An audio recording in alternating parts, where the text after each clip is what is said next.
Welcome to another episode of the Soothing Semantics podcast. I am your host, Rafi Pinsky. As always, make sure to subscribe, smash the like button, leave your comments, follow me at Rafi the Realtor for all of your real estate needs in South Florida.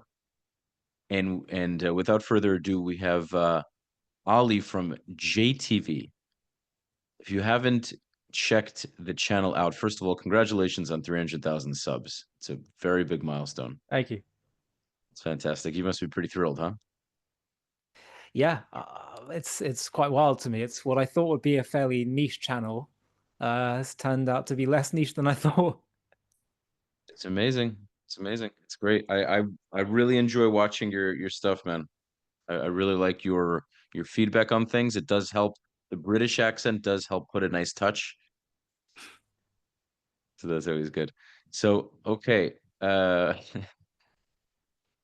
Ali, thank you again for joining. Of course, you can follow Ali on JTV on Instagram, where you'll find all of he does a lot of reaction videos. He gives his commentary on current events regarding what's going on in Israel and the Middle East.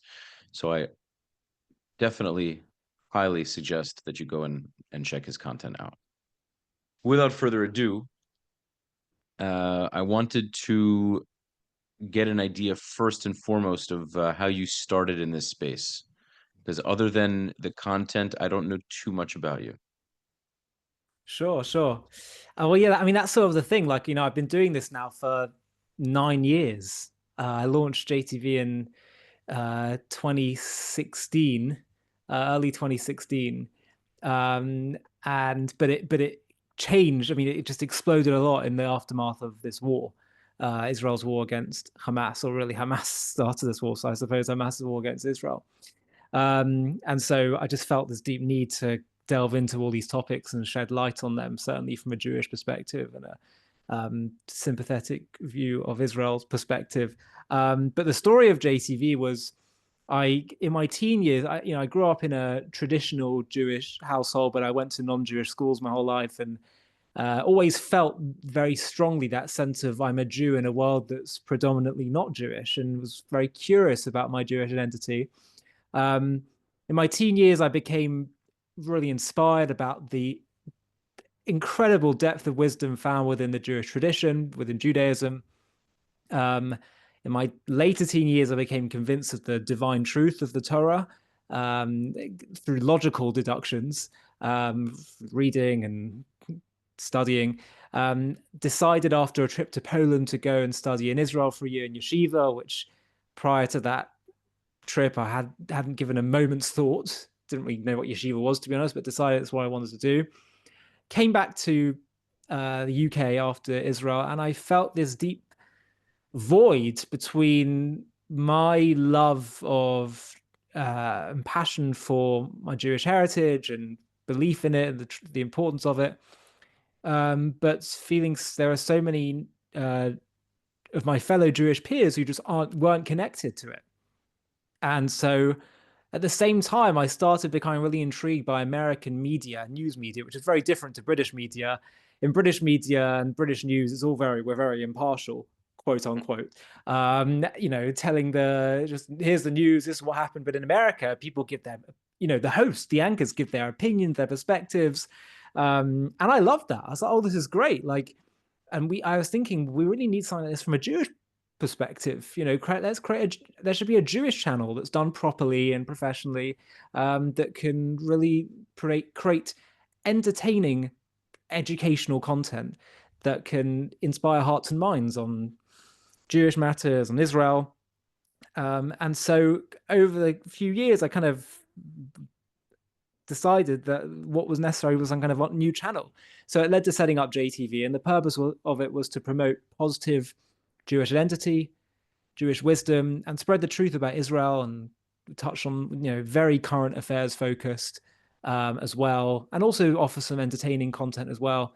And it was meant to be catered towards everyone, Jew and non-Jew, and of all ages and backgrounds, because I'm just as interested in reaching non-Jewish people. I think a lot of anti-Semitism or ignorance towards Jews is actually just based on it's ignorance basically, rather than deep-seated hatred a lot of the time, and therefore we in the past in history we didn't have the chance to demystify ourselves, so the Jews were and remained a mystery. But today we are a mystery to some, but we have the chance to demystify because of our political and social freedoms and the internet. And so um, I felt there's also a really big opportunity here. Um, and so that's sort of what I've been doing. And that's my primary passion still to this day, about spreading the Jewish ideas and values, which I believe is ultimately the Jewish people's mission. Now, a lot of that has had to be filtered into shedding truth and morality, Jewish morality, because there's a lot of skewed concepts of what morality is when it comes to fighting wars and the Jewish people's right to Israel. And obviously, that's gained a lot of traction. But the primary mission ultimately remains the same. Amazing. There's a lot to unpack here. I definitely love what you said about being able to demystify because we really didn't have that opportunity back in the day. We were sending notes in bottles. Rabbis were maybe meeting with each other. They were traveling on horse and chariot. It, Mm. if people didn't know about us and they didn't care to make the attempt, they knew what they knew, or they knew nothing. And now that we have we live in a small world with all of the internet and social media ability. It does come at a cost as well because it's also a very easy way to slander us, a very easy way to say negative things about us. But I mean, what you and I are doing right now, I think, is vital. We don't even have that many voices as it is. Our population is so much smaller than the people who hate us. So it's extremely important. I'm curious though, What is what do you find to be the reaction in England? People, I'm sure you probably have quite a solid fan base in England. I'm sure you have it all over the world, but especially because you are English. What do you find to be the case? Do you get a lot of hate? Does it feel relatively neutral or based on the comments and the Mm. feedback? Yeah, yeah, interesting. By the way, I would just pick up on one thing you'd say before and about like, the numbers are stacked against us, but nevertheless, at the same time, the world's magnifying glass is on us, which means we do have the microphone. And there's a reason that is. So actually, they've they're giving us a huge amount of power. Because they sense, I think, deep down on a metaphysical level, there's something deeply tied up in the world's destiny with Israel and the Jewish people.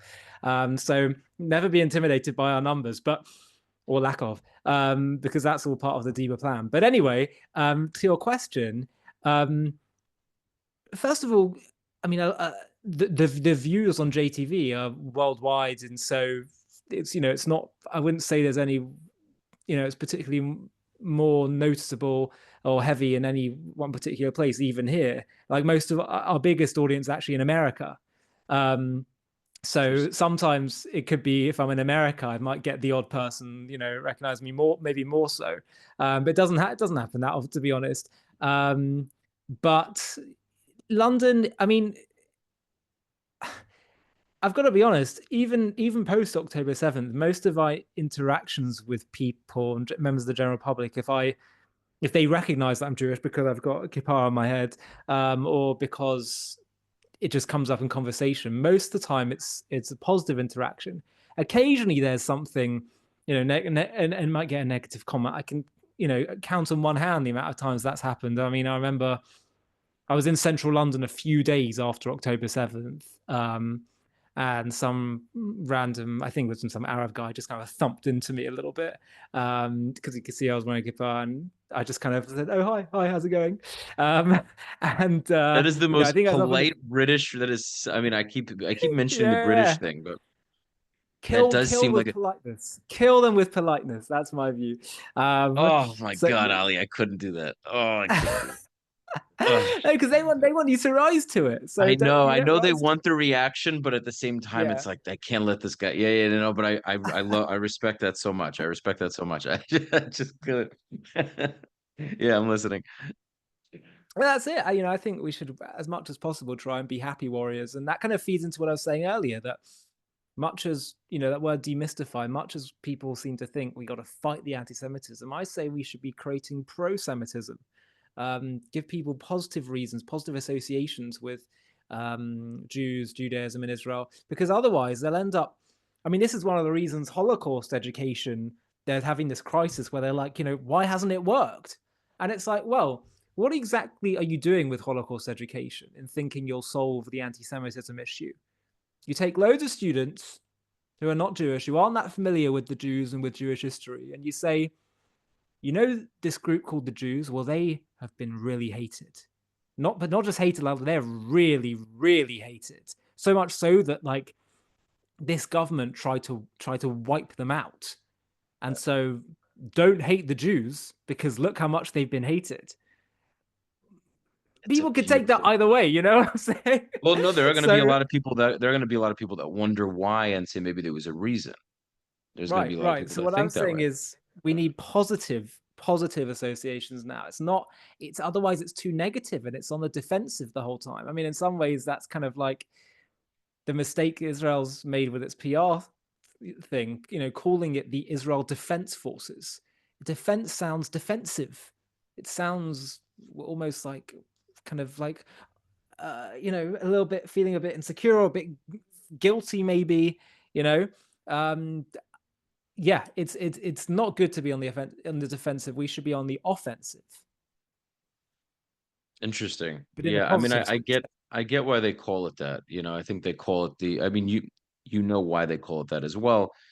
I don't know if that's such an issue necessarily in my opinion. I do think that the way Hasbara, the way we do conduct our PR is in a very insecure, explainy kind of way, where you even see some of these Israeli officials.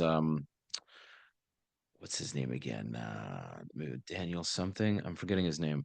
But anyway, there's a couple of guys that, well, not a couple of them. The overall Hasbara energy is very much we should be allowed to do this because do you support us? Does it make sense to you?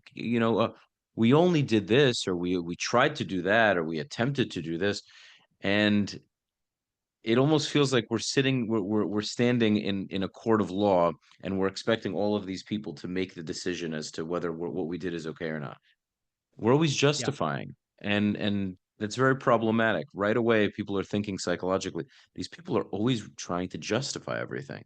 So maybe everything they're doing is wrong, yeah, you know? yeah, absolutely, absolutely. Yeah, and even when we do try and justify things and go to the highest moral standards that the West demands, um, I mean, I found one of the biggest revelations post October 7th is that when the facts are now becoming even clearer, the lies become even stronger. So, like, Mhm. we heard this word genocide previously, pre October 7th. I heard it bandied about the whole time by anti Israel activists. Bandied What about. I'm Israel's using that. done to. I'm stealing that, Ali. That's it. But, it's been using that, they use that a lot with whenever describing Israel's offensives in Gaza or elsewhere. And then now, one would think if you were to tell me pre October 7th that Hamas are going to do what they're going to do, and then Israel are going to go after Hamas and they're going to have the most surgically precise ratio of combatant to non-combatants killed in the history of urban warfare, despite the odds stacked against them, given Hamas's tactics, that it's going to be unparalleled. Israel is going to achieve such precision. But there's going to be not just people saying from the sidelines Israel's doing genocide, the ICC and the ICJ will indulge such accusations. I would have said that seems a little far fetched because it's just so preposterous. It's so hard to, um, suggest that, given the facts, and yet here we are. So clearly trying to justify ourselves being so intimidated by by outside opinion, particularly in the West, and dancing to the tunes of Western morality, which is not synonymous with Jewish morality. And when you're fighting an enemy whose moral standards are don't work when it comes to the Geneva Conventions. Um, it's clearly our strategy needs a major rethink. I completely agree. But what I think truthfully, well, it's very complicated. It's very complicated, and I don't have all of the answers. What I will say is to a large degree, this more than 76-year conflict is almost primarily continuing due to the fact that we aren't exactly sure what we want. And so if we Mm, aren't sure what we want and where we want to go, how do you expect our enemy to know? Meaning mm, they say, well, you're the stronger power. We don't agree that you deserve to exist in this land. But if you're going to call shots, I mean, make a decision. If you want to rule over us, what do you want to do? Because if you want to give us land, we'll take it. We're trying to take it by force, but if you're going to offer it to us, I mean, they're not agreeing to it because they want all of it. But at the end of the day, the idea of proposing land to begin with is an asinine idea. mm. Like Yeah. Ben Shapiro says. Yeah. So good. It's all asinine. Everyone's asinine. Ami Kozak, shout out to you, dude. What a king of impressions.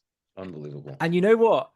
So what we're at, for those who aren't familiar with it, I just did an interview on JTV, which you can find on our YouTube channel, where I interviewed Ami Kozak, and at the end, he did all these impressions of Ben Shapiro, Douglas Murray, Kamala Harris, Trump, and but what you should know is that when I asked him to do these impressions, and I would ask him questions, and he'd have to answer in impersonating them, this was completely off the cuff.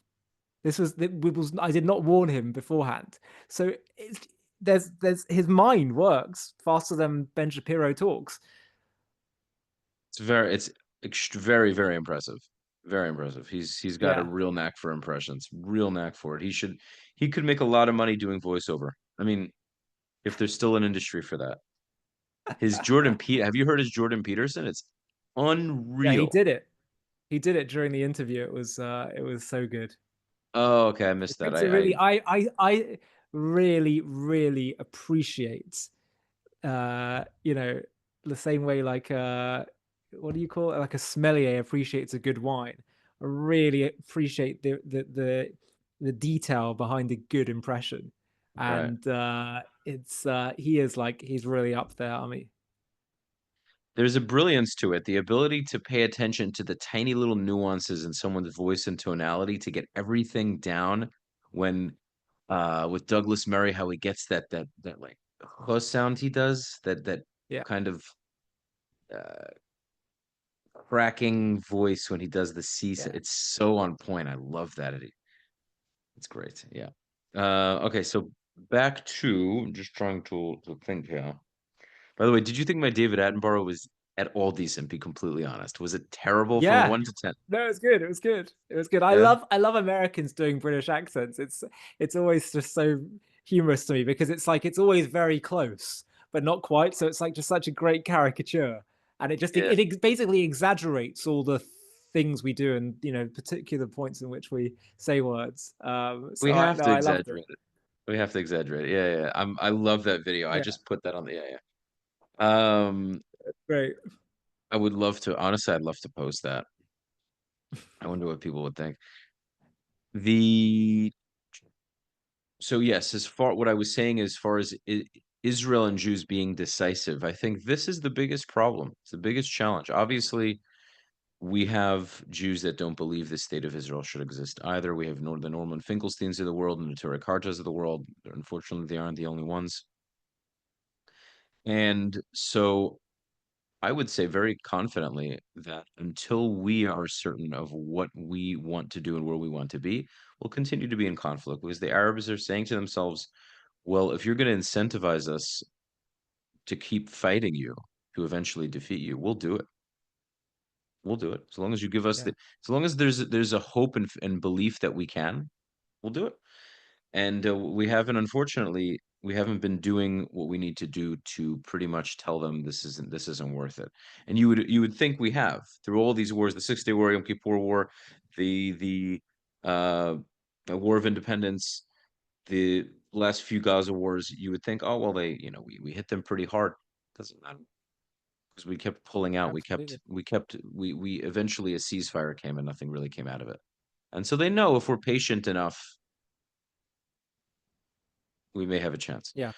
So that's why I would say, without any hesitation, Gaza needs to be reclaimed by Israel. The West Bank needs to be reclaimed by Israel.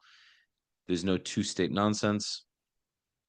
And if the Gazans aren't willing to cooperate, they will have to go elsewhere. I say that very, very clearly. I'm not going to backtrack from that.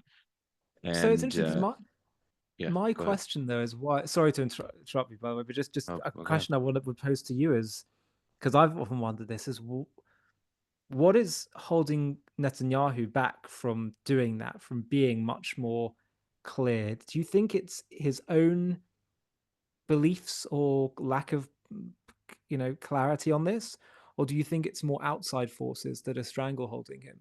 Because that's been one of my frustrations with him is that he's just not being clear enough in the longer term direction. It's always just like management of status quo. How did someone reference it? Catch 67, referencing the post 67 state of affairs. It's a very good question.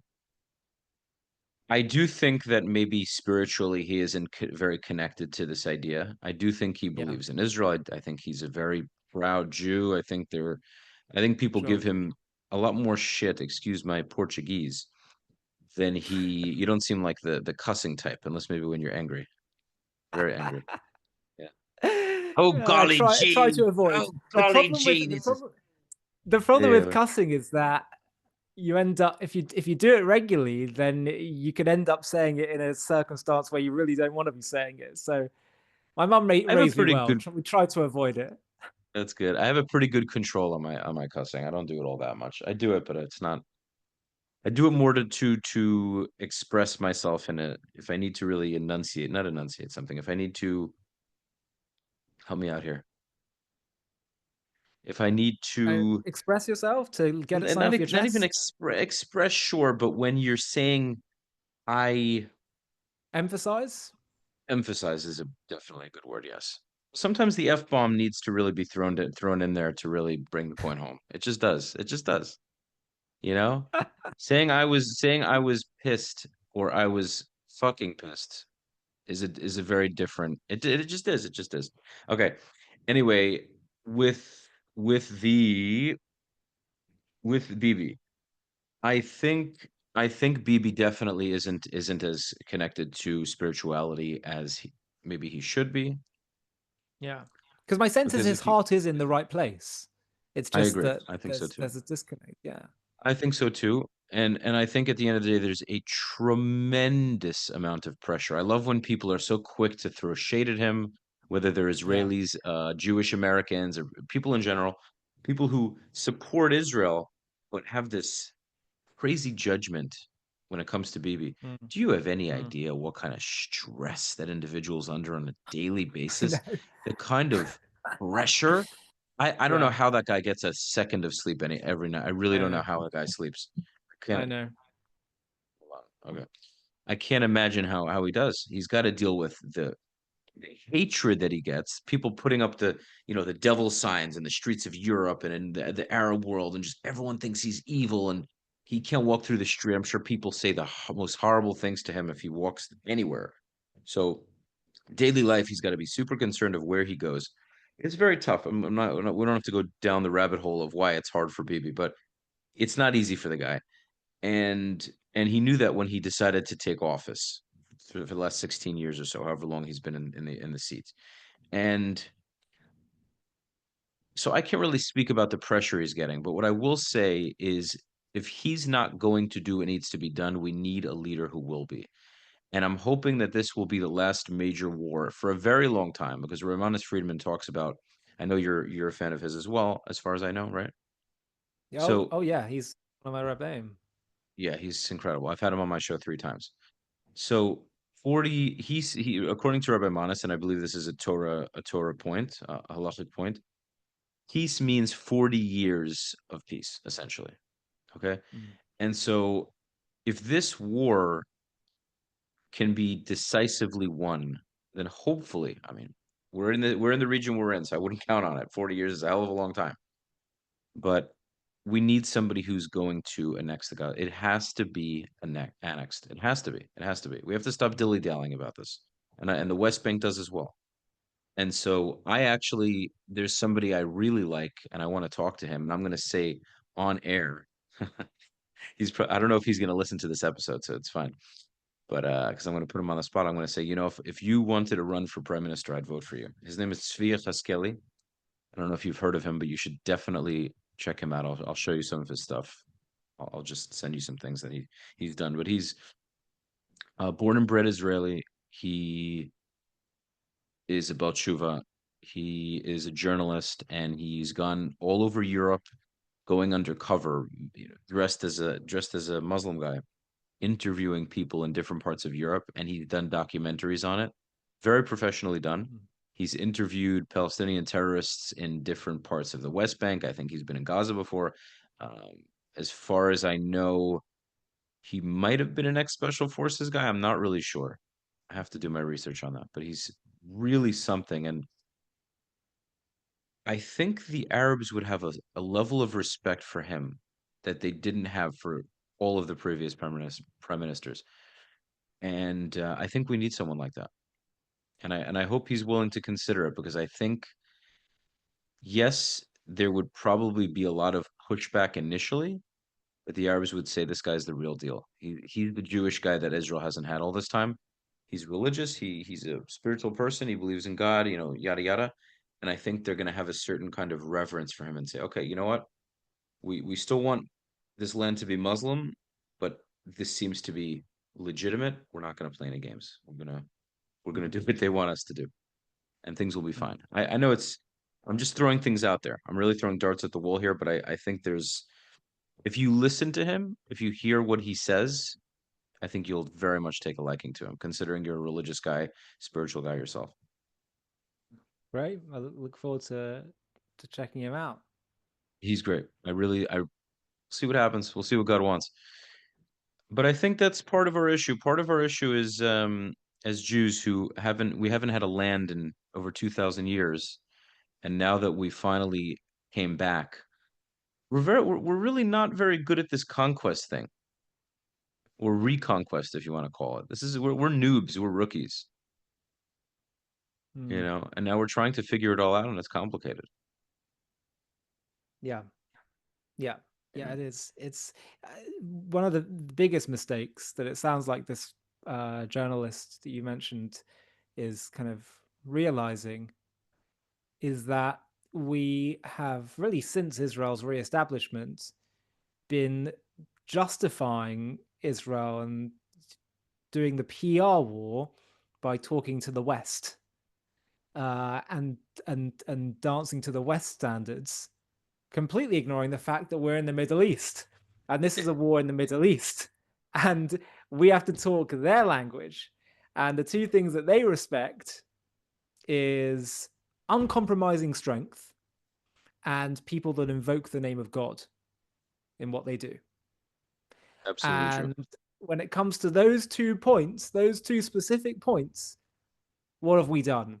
Uncompromising strength. We have been our heroes in battle have been incredible, and Israel's had some incredible military victories, of course, with the help of God. But look at all this shrinking of Israel's territory.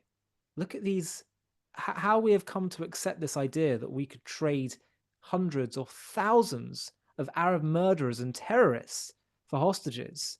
Much as I'm delighted and thrilled and emotional that every single hostage is able to be returned to their family, the things that we've done, giving aid into this enemy territory where it's not just like it's a government who are holding hostage their people. The people support Hamas. And we have been appeasing for far too long and having a total lack of direction, as you described earlier. So uncompromising strength, no. And when the Arab side smell that there's weakness, they will pounce. And that's what they've done time and again. And then invoking the name of God, well, what have we been doing to justify Israel? We point to the UN. which of course is a ridiculous justification given that we can't stand the UN, and now that argument could be used against us. We point to Israel's international law, which again turns against us. We point to, I don't know, Israel being even the indigenous claim. It can be challenging because, well, what are you saying, that now America should be repopulated with the Native Americans? I mean, we have seen post October 7th the gradual collapse of all the false idols of our times, both in the non-Jewish world and in Israel's world. Um, and we're seeing that it's not working. We're seeing it's not cutting through. The thing that will cut through happens to be not just be the truth of the matter, which is that we are here by divine right in Israel, but also it happens to be the only kind of thing that they'll respect in the Middle East. That's what they 100%. respect, and we need to 100%. learn more from our enemies. They actually have, in a perverse kind of way, things to teach us. And when I said that to someone once, they said, I'm not learning anything from our enemies. They are barbaric savages. Of course they I are. hate Of course they are. I hate when people can't understand the nuance of what you're saying. I completely Yeah. understand you. No, well, listen, I think that was said, in the near aftermath of October 7th. So It's I very can emotional. It's understand. very a triggered emotional response. They don't even want to. They shrug off everything you just said because how dare you? There's nothing we can learn Yeah. from them. Yeah. But you But let can. me You tell you what I mean. I'll tell you what I mean by it, which is number one, they are uncompromising. They said we want from the river to the sea. That's what we should be saying. They compare Israel to the Nazis, which is of course absurd, especially given the fact that what they want is Nazi-esque in nature. And indeed, that's what we should be saying. We should be saying the Palestinian flag and the swastika are interchangeable. What else do they do? They it's basically the theme is they are uncompromising, and we should be the same. And actually, when we are constantly, as we described at the start of this discussion, on the defensive, constantly saying, well, we want two states, we want to give in, we want to, that actually tells the world that in some ways we think we're guilty. Because 100%.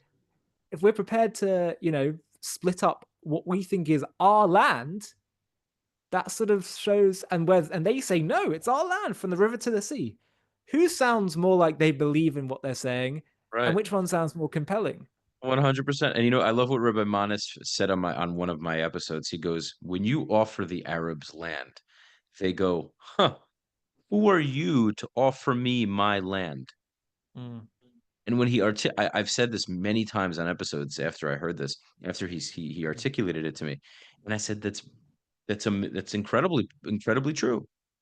mm, We're going, oh, here, we're sorry for taking the land back. If we give you a little bit left, are you going to stop trying to attack us? No, yeah, dumbass. No, we're not yeah, actually. Well, why not? Why wouldn't it work? It's so incredibly stupid that you just have some Jews that just, no matter how much we go through, no matter how much God just takes a lesson and drops it on our faces, we just don't want to listen. It's incredible. I have yeah. there have been a few, quite frankly, there was I think Zev Jabotinsky talks about this, Meir Kahane talks about this. He just said they both say in so many words how Jewish people are the most brilliant people on the planet. But when it comes to these political issues, when it comes to these issues of survival, we are some of the dumbest human beings on planet Earth. It's one of the dangers of being highly intellectual is that you can end up. I think it was George Orwell who said only an intellectual could say something so stupid, and that's one of the dangers. I think look, also there's many different things that come up here. There's a desire to be liked and fit in after 2,000 years of persecution and trauma. That's going to do something to you, make you just want to just deny all of this. And just, I think there's also normalcy bias. What the Palestinians demand really is so outrageous, the cause really is so phony, that it's too hard for us to even comprehend, the same way it was too hard to comprehend what Hitler really wanted, and by German Mhm. Jews. um so I think there's all those things. But mm, I don't know what your sense is. My sense is that more people are waking up now. There has been marked I think shift. so. There is a little bit I of people starting to their memory of October 7th starting to fade a bit, which I find highly disturbing. But I think there's definitely been a strong cohort of Jews who have this has marked a turning point for them. I really hope so. It does seem that way, but I hope so. What I also think is we need a lot more Mizrahi voices, a lot of voices from Jews that never were never in Europe. And the reason I Mm. say that is because the Arabs seem to hold their views and talking points with more regard, more respect. Yeah, And they don't a lot of them don't beat around the bush. Most of my friends are Mizrahi origin. I think at the end of the day, all Jew, we're all the same at the end of the day. But I just mean as far as where our ancestors settled, if we're gonna play this semantics game. And I was talking to Abraham Hamra. Do you know who that is? He's the Syrian Jewish guy. He's gotten very popular now. Does it ring a bell? no, Okay, I'll show you his could page. be. It could He's be. I recognize him. he's been really blowing up. A lot of people know who he is. So he made a very great point because I had him on the show yesterday, and it's not out yet, but I recorded with him. And he said a large issue with our pro-Israel spaces is that we're trying to use the Holocaust as a way to justify Israel's existence. And what we're missing is discussing all of the Mizrahi Jewish persecution that they experienced by the hands of the Arab world. That was a lot more, it was more recent, and it's a lot more connected. It's a lot easier to connect the dots Mm. if you use these stories because most people don't even know about them. People in America don't even know what Mizrahi Jews are. They're like, wait, what? Jews from Yeah, Iraq, Jews from Iran, Jews from Algeria, Tunisia, Morocco. That's a thing. They have those, and they don't even know that they exist because they were all kicked out in the beginning of Israel's existence. In the 30s, 40s, 50s, etc. And so they don't yeah, even know that these people exist because all they know is about Barbara Streisand and in Hollywood and Ben Stiller, Adam Sandler. This is what they know Jews to be, Jerry Seinfeld. So this is huge, and they're not being platformed enough, in my opinion. Abraham was talking about this as well, that some of these Jewish organizations are not really platforming the Mizrahi Jewish guys and girls in the pro-Israel spaces, which I think I see to be changing now. Tal Oren, the traveling clat. He has that pretty big YouTube channel. sure. Okay, so he's a good Yeah. friend of mine, and he was quite upset about that. He was perturbed, as they say, Sorry, and he was perturbed about what? Perturbed about the misconceptions about well, Jews. perturbed about the fact that his voices, that voices like his, Right. because Tal is a few different mixtures in him, but Iraqi is definitely a large part of it. And he was just talking about how the Jewish organizations are not platforming him enough. And I said, dude, I don't know when it's going to happen, but you're going to get your time because your voice is too important not to be heard. People are going to hear it. And very soon after that, he started getting speaking engagements, and he was just invited to a very famous Jewish.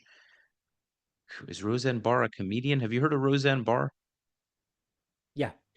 Okay, so she just had him on her show a couple of days ago. She was in Texas already doing a speaking engagement. He went on her show. He's getting there. He is definitely his name is he's getting out there. So Right. Right. yeah, but you go ahead. I was just talking a lot. Well, I completely agree. I mean, that I think people need to have a little bit more of an appreciation of the uh, diversity of the Jewish people and just the history of the Jewish people and the absurdity that they call it the Nakba in 1948 because of the catastrophe Hmm. that all these Arabs were displaced. It turns out even more Jews from the Arab world were displaced in that same year. So where's Yeah. our great catastrophe? Where do we talk about? Why aren't people up in arms about that? Oh, it's because Israel absorbed them. Yeah, and that's what needs to happen with the Arabs of Gaza and Judea and Samaria. The Arab world needs to absorb them because we've tried to live alongside them for 100 years, and they're not showing any willingness to do so, and they've blown it. They've blown their chance. Quite literally, they're blowing it. And I think that um, as important as it is for people to understand the history, and yes, I think it will make a difference when people see that Jews come of all different backgrounds. Um, the most compelling thing of all is something that every Jew can do, which is, as I say, the way we articulate our case, the way we express our Jewishness, and which is not to borrow foreign ideologies and terms, from Western secularism or elsewhere, but to speak in a religious tone. I mean, one guy who's very, very uh, um, light, white skinned Jewish guy, Joseph Cohen, who runs the Israel advocacy movement. I don't know if you've ever seen him. He's a British guy who now lives I think, does he live in Israel? I think he does, not sure. But he's Yes, yes, yes, religious yes, Jewish yes, guy. yes, yes. I know who And he is. he would go, and he'd learned quite a bit of Arabic and the Quran and all that. And he would go to these anti-Israel rallies and talk to them. And so many of their eyes would open when he'd speak from a religious perspective, a religious point of view. And that's something that I think is ultimately the Wait, hold on. the I'm getting complaint a. made by. Give me 1 second, because it might be a maintenance. Hello. Sure, sure.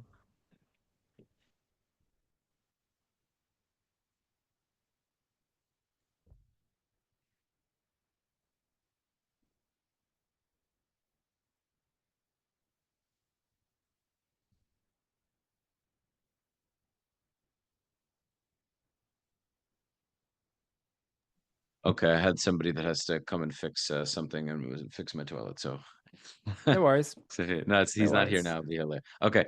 I'm sorry. Remind me what we just covered. Oh, yes. Joseph Cohen. You said his name Joseph was. Cohen. Yeah, yeah, yeah. Yeah, I've seen yeah. many of his videos just in the street in that park, just talking to. Yeah. Um, he's spoken to Ali Dawa, Muhammad Hijab. I'm sure as a British Jew, you probably are very familiar with these Sure, guys. sure. Yes, unfortunately, So yeah. have you met any of them? Have you seen any of them? I've done a lot of reaction clips to Mohammed Hijab, who is a very boisterous character who will, he's appeared on Piers Morgan a few times, and it just has the most bizarre arguments, completely logically flawed. But he was caught off camera a few months ago saying explicitly that his problem is not with Zionism, his problem is with Judaism. Of course. And so, yeah, of course, of course. Why are we But it's surprised by any of this? That's what's so funny? People like you and I, we see through the BS, and we know at the end of the day that this is a Jewish Muslim war. Let's be frank about this. It's a yeah, yeah, religious yeah, war. And we don't yeah. and a lot of Jews don't want to admit it. They go, "No, it's about land, not in our name, not in our name." I'm imitating like a New York Kvetchy accent, you know? I grew up in New York. I'm Jewish. You can't do this. What are you doing? What are we? If we cause too much of a ruckus, they're gonna destroy Katz's Deli. They're gonna bomb it, and we're not gonna be able to make a pastrami sandwich like I do every Sunday. I go with my bubby, and we make a pastrami sandwich with the pickles and the coleslaw. I think you could give Army Koziak a run for his money at this rate. I could do a few, but I Ami is I'm not gonna try to compete with Ami. Ami gets the crown, but maybe I can sweep a little bit in the castle. I do a little bit of janitorial work in the castle. I have some skills. I do have some impression skills. I can confidently say I definitely could brush up Great. on some of them. I'm not a pro. I'm not a pro. Ami's a pro. Um, Is but I love doing those. I love doing those Kvetchy accents. They're very funny. it's very Family Guy. Yeah. 100%. 100%. With what's his name? Mort Goldman. Mort, yeah, Mort, yeah, yeah. It's So always good. the hunchback and the By the way, can we go into that for a second? This is an What, interesting Family topic. Guy? Sure, with pleasure. Well, not Family Guy specifically, but the topic of like hunchy Jews and all that. There's okay, you have the Neturei Karta, and then you have this Rabbi Yaakov Shapiro. Does that ring a bell? Have you heard of the guy? I'm very Anti-Zionist. familiar with him. Very familiar. Okay. So he was interviewed by TRT multiple times. I watched all of those interviews. I commented long comments on the YouTube videos. And some of his points were, Israel tried to establish this atheist secular state and get rid of the idea of this weak Jew and create these athletic, strong Greek-like Jews. And I said to myself, I don't see any problem with that. Not that I'm pro an atheist state. I do believe that Israel is a Jewish state. I very much want there to be Jewish values and Jewish principles and all that. But the idea that that religious Judaism should be associated with scoliosis and mental weakness and the inability to defend yourself and fight and have a military and do all those things. I'm sorry, but I don't subscribe to that. I think Jews should be very strong, and I think the fact that Israel exists, or rather, Jewish strength has come back, has largely returned due to the state of Israel. And so I don't subscribe to this idea that to be religious you have to be weak physically and mentally. I don't buy it. I'm not into that. I don't like it at all. So I'll tell you something I've never actually said on air before. So here's a mini exclusive for what it's worth from a D-list YouTuber. But I used to be very sympathetic to Shapiro's arguments. Now I Mhm. didn't know him at the time. By the time I came across him, I'd already moved on. But when I spent my year studying in Israel, I would mix with some people. If I speak to religious people from across the spectrum of positions on Israel and Zionism, but I would speak to some people who basically created this caricature of Israel as being this militantly secularist ideology trying to rid itself of its religious past and just be a nation, basically. The rabbi that I listened to sometimes that would explain it like this is say there were two kind of assimilationist movements or recreationist movements, I suppose. One was the Reform movement, which wanted to take out the nation part of the Jews and just keep the religion part. And the other was Zionism, which wants to take out the religion part and just keep the nation part, all of which is trying to get us just to fit in with the world or the cultures that we're in. Sure. And I absolutely still believe to this day that, and this has kind of informed our whole discussion that we're having now, that the Torah is essential to our, who we are as a people, to our destiny. It's the truth, it's the word of God, and we must never ever discard it.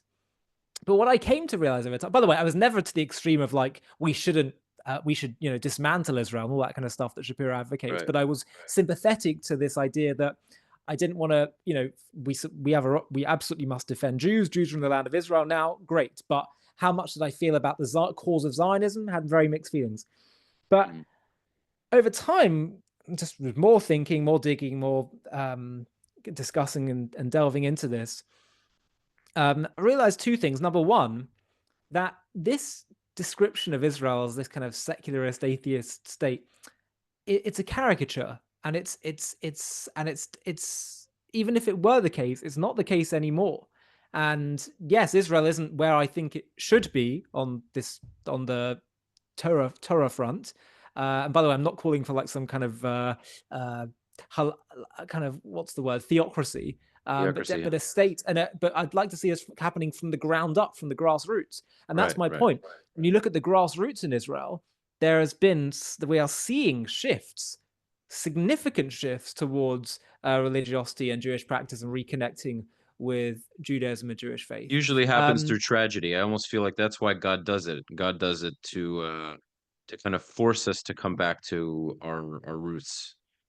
Because when things yeah, are too good, well, it's human nature. When things are too good, people tend to walk away more from religion. That's why you see fundamentalist Muslims, extremely religious Muslims, they leave Afghanistan and they come to the United States and they settle in New York And the first generation stays pretty religious. The second generation, yes, still might be somewhat religious. Time the third and fourth, fifth generation rolls in, a lot of them they disregard it. The girls are already taking the hijabs off. Um, I'm just I saying think this it is. was, Go ahead.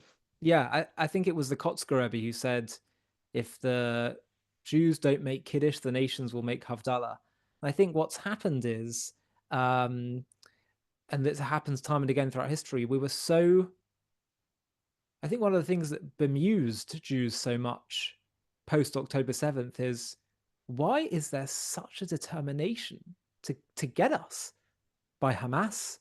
I mean, look how much sacrifice they're, in the most perverse way possible, they're making to destroy us at the expense of their own lives, their own people around the world. People who are, I mean, do they not have day jobs going onto the streets every weekend, protesting the obsession around us?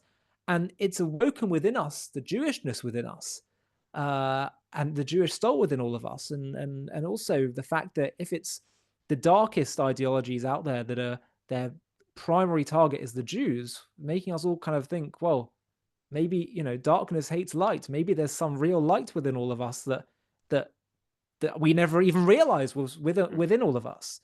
But the other point I wanted to make about Shapiro and the whole anti-Zionism thing is that, and what made me also come to realize that it's a flawed way of looking at things, And it's all is that asinine too. it's all asinine for sure, absolutely asinine. Is the fact that he says the Jews are just a religion and not a nation, and it's like, it's so clear we're a mix of both. Has he Ben not said read the that. Torah? Yeah, he says we are a religion. We're not. It's not about, we're not a nationality. We don't do nationalism. We are a religion. And Right, it's like, have you read the Torah? We are literally described as an It's the story right, of the Torah is the story of the nation of Israel going towards their promised land of Israel, promised them by God. In fact, the land, in some ways, is seen as even more central than the laws and the Torah and the right. mitzvahs. If you look at God and his promises to Abraham, Isaac, and Jacob, no mention of the mitzvot, no mention of the Torah. It's all about the land and his covenant with them, giving them this land. And what I also realized as well is that what's, and this is again the part that Shapiro seems to miss, and people who kind of want to be pie in the sky religious people, but not actually want to talk about earthy physical, bringing that into the physical world and fighting wars and battles, just remaining that weak Jew, is that actually what the Torah calls us on to do, is to bring these high spiritual ideals and values into the physical world. And as the this is meant most literally and metaphorically, we are meant to possess the land. And so the story of the Torah is, that was the mistake the spies made. They said, let's just have a comfortable spiritual life in the desert. Let's not go into the land of Israel. It's much more comfortable here. We can just be religion and forget the nation part. We can just do all the spiritual stuff and not. And God's like, no, the whole point of you as a Jewish people is you are there to teach the world how to bring values, spirituality, morality into the physical world, into your business life, into your family life, into your personal life, into your own morality, and into your national life. And so the the idea of the Jewish people coming back to their land, reestablishing sovereignty, it's our destiny.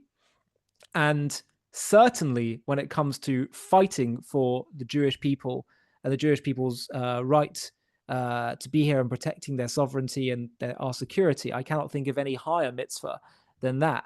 And I would also just say that for those that say, well, the Talmud says we don't have a right to reestablish sovereignty until Mashiach comes. It says we can't go there by force, but we didn't go there by force.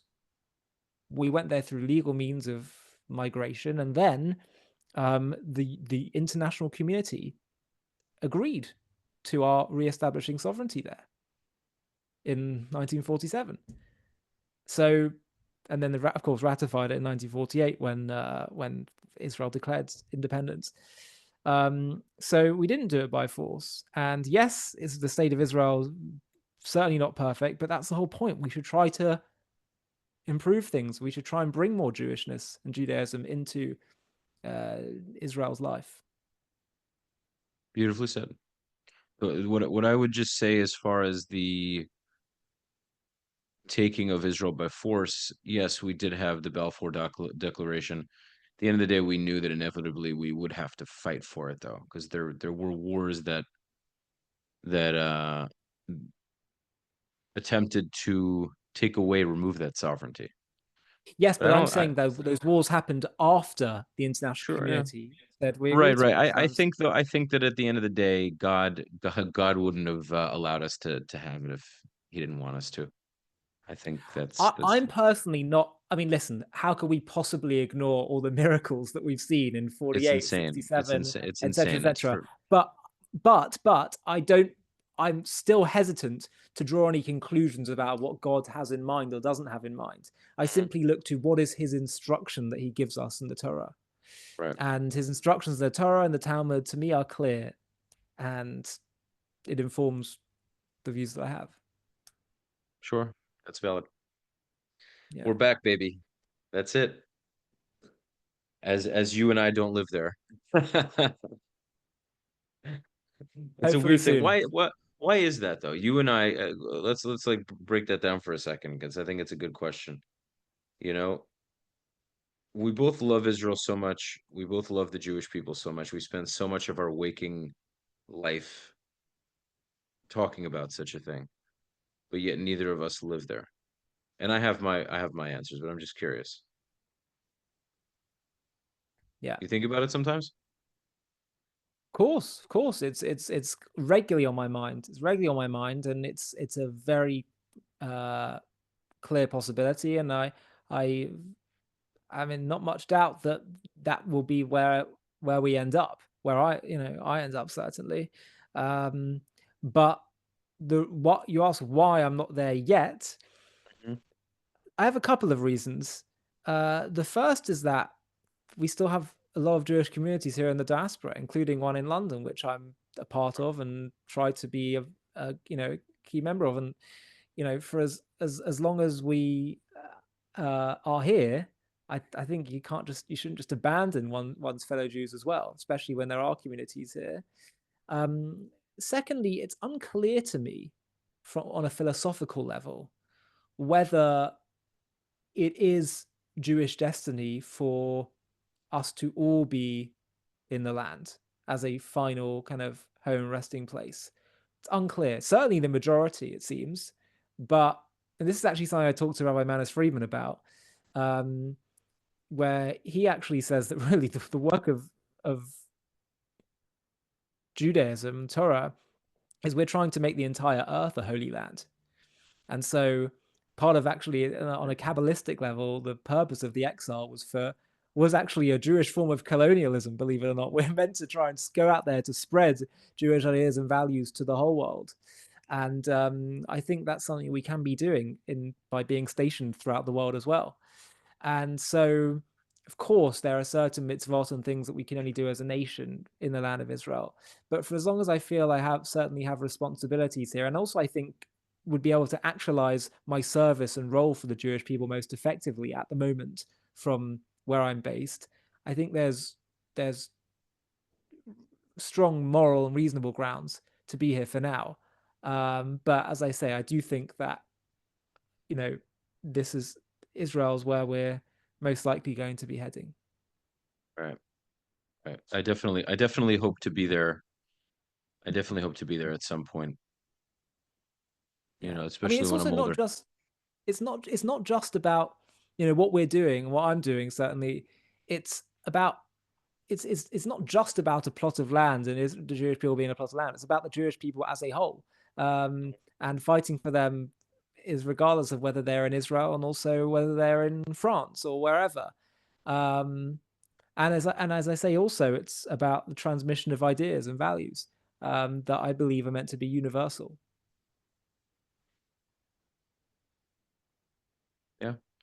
Well, so there is a benefit to having diasporic Jews. There is, based on what you're saying. It's a good point. Mm. Interesting. Okay. I'm just trying to think of something, and I don't. We don't necessarily have to stretch it out longer, but I'm just thinking if there's any like very important, quick thought that maybe you had that you wanted to share, or There's Um, a anything about I mean, we've covered a lot of ground. We've covered a lot of ground today. I agree. I agree. Okay. Works for me. I'm more than satisfied with the topics we covered. I think it's great. I'd love to eventually meet you. I hope we get to meet. I've never been to England. So when I do go at some point, whenever that is, we definitely have to. We will meet. I'm not a tea and Absolutely. crumpets guy, so hopefully we'll meet for something tastier. I do like tea. I do like tea. I'm just, Same, same. Uh, yes, I imagine. Are you an English tea guy or just the regular tea? Do you do the milk in the tea? One sec. What do you consider to be regular? So the milk is the standard? Oh yeah, absolute standard. English breakfast tea. I find it quite hard to start the day without English breakfast tea and milk in it. Yeah, yeah. It does taste good. No, milk does taste good in tea. It does. Yeah, I'm not a coffee guy really. I don't really. Coffee's too sharp, too strong. I understand. You're a very posh young man, Mr. Ali.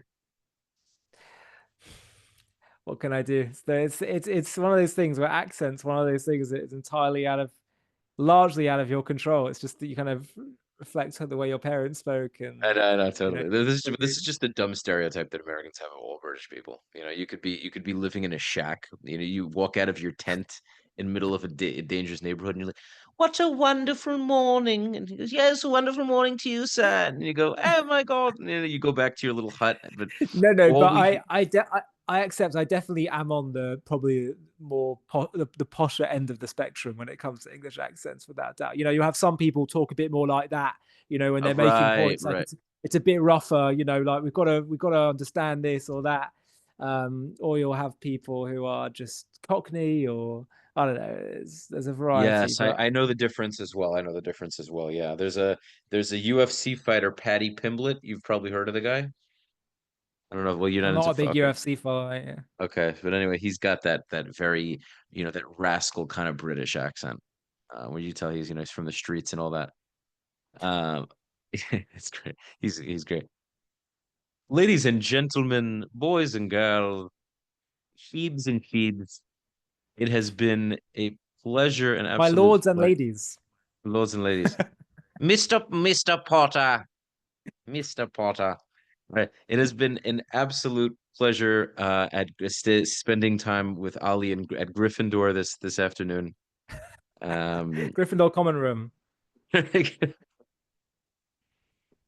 and I really enjoyed the conversations with you, brother. You're really a deep thinker, and you have so many amazing points. I look forward to speaking with you again in the near future. Hopefully, you'll come on my show sometime soon. Maybe in a whenever it is, we'll discuss it. And I hope everyone listening got tremendous value from it. We look forward to the feedback in the comments. We will be chopping up this video as I usually do. I believe Ali said he also may want to make some clips as well. So stay tuned for that. Of course, subscribe to the channel, smash the like button, leave your comments. For Ali, please feel free to plug in anything, any kind of business. Uh, Floor is yours. Well, just a big thank you to you, Rafi. This is a great conversation, and it's nice to speak to people who get it on a deeper level. Sometimes I have conversation with people, interviews with people who are only looking at this at a surface level, and it's great to speak to someone that's very like-minded, and it's how should I put it? It's soothing, which is, I think, a very fitting fitting word to use. What would I ask people to do as an action point? If you can just follow our YouTube channel, to be honest, that's really great. Subscribe to the channel. We're actually going to be launching soon something called JTV Plus, which will be a membership subscription service for extra content, premium content, documentaries, other series of videos for people that want to just help us grow a bit more and expand what we're doing. So that's something to look out for in the coming weeks, sort of like a mini Jewish Netflix. That's exciting. That sounds wonderful. Okay, cool. I look forward to that. Mr. Ali, sir, Great. thank you again. I look forward to putting this out. I really can't wait to put this out. It'll be out, God willing, not this coming Tuesday, but the following Tuesday. So stay tuned. And that is a wrap. Peace.